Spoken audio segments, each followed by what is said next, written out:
combat de Nelson Mandela contre l'apartheid, un chapitre majeur de l'histoire du XXe siècle. Fédérateur de la nation sud-africaine, il laissera derrière lui une communauté noire libérée de ses chaînes.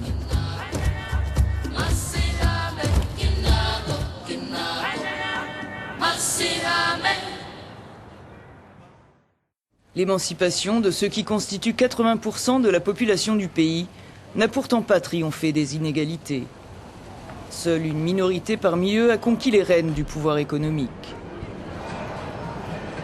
Installé au cœur d'un quartier huppé de Johannesburg, ce restaurant est la fierté de Mandisa. Elle est de ceux que l'on appelle ici les diamants noirs. En exil pendant les années d'apartheid, elle est rentrée après la libération de Mandela pour faire carrière dans la finance. 10 ans plus tard, un prêt de l'une des agences chargées de favoriser la création d'entreprises au sein de la communauté noire lui a permis de réaliser son rêve. Des gens m'ont dit, ne dis pas que tu es propriétaire de l'entreprise, parce qu'une fois qu'ils sauront que ça appartient à une personne noire, certains pourraient mal réagir. J'ai dit non, non. Je me suis tant battue pour cela. Il est hors de question que je ne dise pas que je suis la propriétaire. Les gens qui ont peur de saisir les opportunités devraient lâcher prise et saisir les opportunités qui sont là et voir si ça marche, à condition d'être prêt à travailler dur. On va réussir, c'est sûr.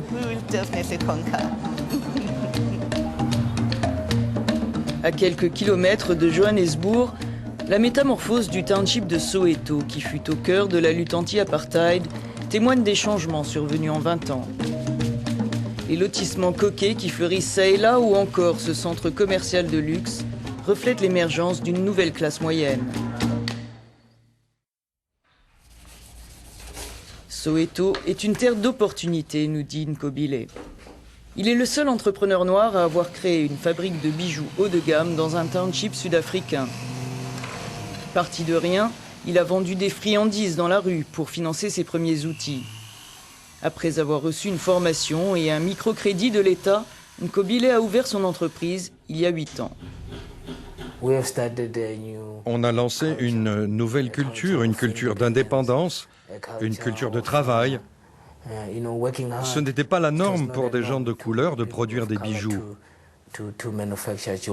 Et étonnamment, c'est quand j'ai commencé à former des jeunes que je me suis rendu compte que l'Afrique du Sud fourmille de talents qui ne demandent qu'à se réaliser. Nkobile emploie aujourd'hui 4 artisans et outre le marché sud-africain, exporte ses créations en Europe. Son objectif, trouver les fonds qui lui permettront d'ouvrir une usine et d'employer une centaine de personnes pour répondre à la demande croissante de ses clients.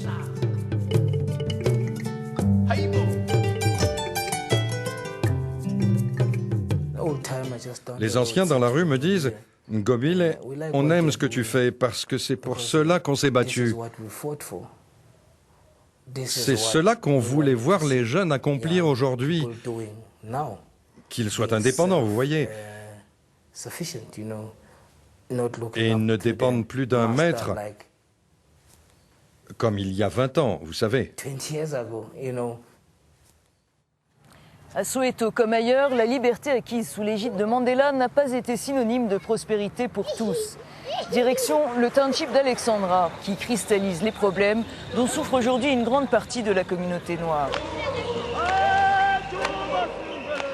Manque d'infrastructures, services publics défaillants, chômage endémique, manque de logement, les maux des habitants d'Alexandra reflètent les réalités d'un pays où la pauvreté touche 60% des familles noires.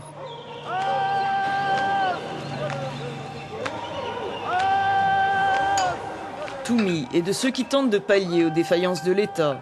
Des fonds privés lui ont permis d'équiper une salle de sport.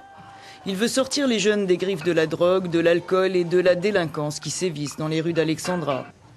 Ici, la communauté manque de tout, dit-il. Nous avons besoin d'investisseurs, nous avons besoin de centres pour les enfants, nous avons besoin de bibliothèques pour éduquer les gens. Beaucoup n'ont pas d'éducation ici. Et on se bat aussi dans ce gymnase pour sensibiliser les gens aux questions de santé. Des choses modestes peuvent en fait changer la vie des membres de la communauté. La fin de l'apartheid a permis à Franz d'ouvrir son petit commerce il y a 20 ans. La liberté est son bien le plus précieux. Pour le reste, les choses n'ont guère changé, dit-il. La liberté est là, les droits sont là. Mais dans l'économie, le pouvoir est toujours dans les mains des Blancs. Économiquement, ce sont les Blancs qui dirigent. Et on ne peut pas diriger sans argent, on ne peut pas diriger si on a faim. Comment peut-on diriger avec la faim au ventre ?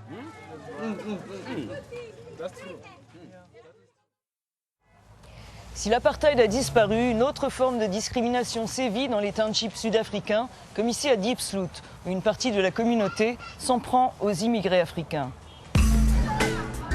À une quarantaine de kilomètres au nord de Johannesburg, des milliers de familles sont entassées dans les bidonvilles de Diepsloot. Parmi elles, de nombreux immigrés venus du Zimbabwe, d'Éthiopie, du Mozambique, du Ghana ou encore du Pakistan. On les appelle ici les Makwerekwere, les étrangers. Ils ne sont pas toujours les bienvenus.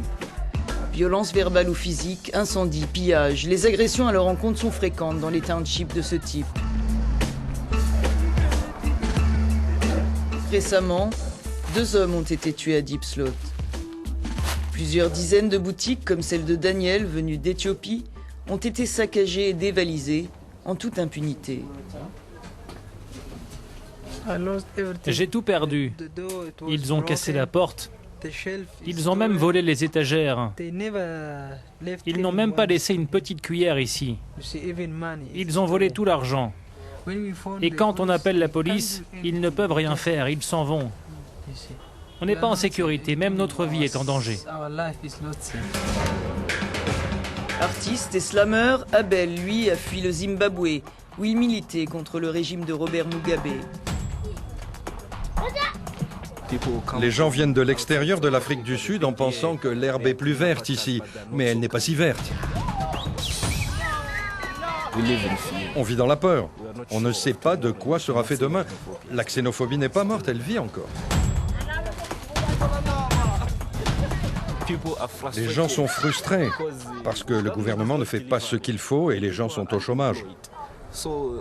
Alors les gens passent leur frustration sur d'autres. Ils ont besoin de sécurité et je ne crois pas que quiconque se préoccupe de leurs besoins. Alors ils évacuent leur colère sur d'autres gens.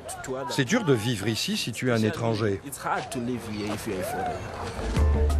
Du chemin reste à parcourir avant que la nation arc-en-ciel pour laquelle Nelson Mandela avait tant lutté se réalise tout à fait.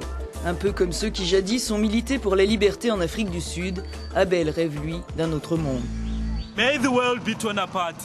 Que ce monde soit réduit en pièces parce que mes pieds sont déchirés, je n'ai pas de travail, je n'ai nulle part où aller et je n'ai rien à manger. Alors que ce monde prenne fin, car je ne suis plus qu'un organisme sans vie. Oui, que ce monde prenne fin.